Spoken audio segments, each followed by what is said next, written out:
Friend, आज हम लोग बात करने वाले हैं एनसीएफ 2005 जो सीटेट एग्जामिनेशन के लिए काफ़ी इम्पोर्टेंट है। और हम लोग इसके बारे में पढ़ेंगे और इसके क्या क्या अनुशंसा किया गया थी इसके बारे में हम लोग पढ़ते हैं। आइए सबसे पहले देखते हैं हम लोग कि एनसीएफ का फुल फॉर्म क्या है। कई कई बार एनसीएफ का फुल फॉर्म को भी पूछ लिया जाता है। एनसीएफ मतलब नेशनल करिकुलम फ्रेमवर्क, यानी राष्ट्रीय पाठ्य चर्चा की रूपरेखा 2005 जो अभी चल रहा है। उसके बाद अब तक टोटल 4 एनसीएफ आया है जो एनसीईआरटी के द्वारा तैयार किया गया है। तो आइए देखते हैं हम लोग सबसे पहले कि पहला एनसीएफ कब आया था। तो पहला एनसीएफ दोस्तों 1975 में आया था। दूसरा एनसीएफ 1988 में आया था। तीसरा एनसीएफ 2000 ईस्वी में आया था। और चौथा एनसीएफ 2005 में आया था, जिसको हम लोग पढ़ेंगे। तो आइए देखते हैं कि एनसीएफ 2005 ने क्या क्या प्रशंसा की है और इसके बारे में हम लोग पढ़ते हैं। एनसीएफ 2005 की उत्पत्ति रविंद्रनाथ टैगोर के निबंध सभ्यताओं प्रगति से हुआ है। तो किससे हुआ है? तो रविंद्रनाथ टैगोर के निबंध सभ्यताओं प्रगति से हुआ है।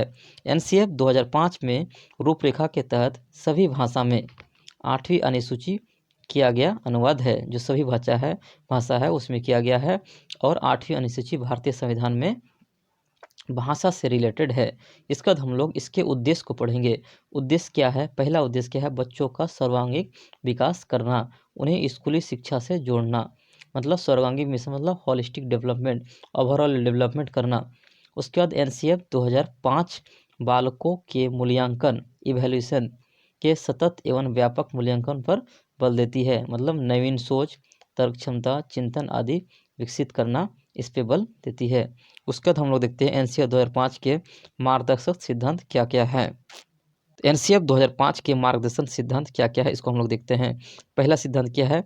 ज्ञान को विद्यालय के बाहर के जीवन से जोड़ना है। जो आप स्कूल में पढ़ा रहे हैं उसके साथ साथ आप उसको बाहर की ज़िंदगी से भी उसको जोड़िए। सुनिश्चित करना कि अधिगम रटने की विधियों से परे हो। मतलब रटने की जो विधियाँ है इसको हतोत्साहित किया जाएगा, यानी डिस्करेज किया जाएगा।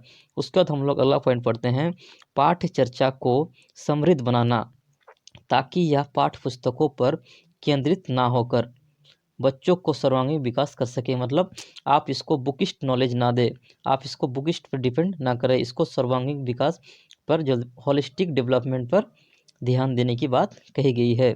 उसके बाद हम लोग नेक्स्ट पॉइंट में पढ़ते हैं कि परीक्षाओं को अधिक लचीला और कक्षा कक्ष के जीवन के साथ समेकित करना चाहिए। मतलब परीक्षा जो होना चाहिए वो रिजिड नहीं होना चाहिए।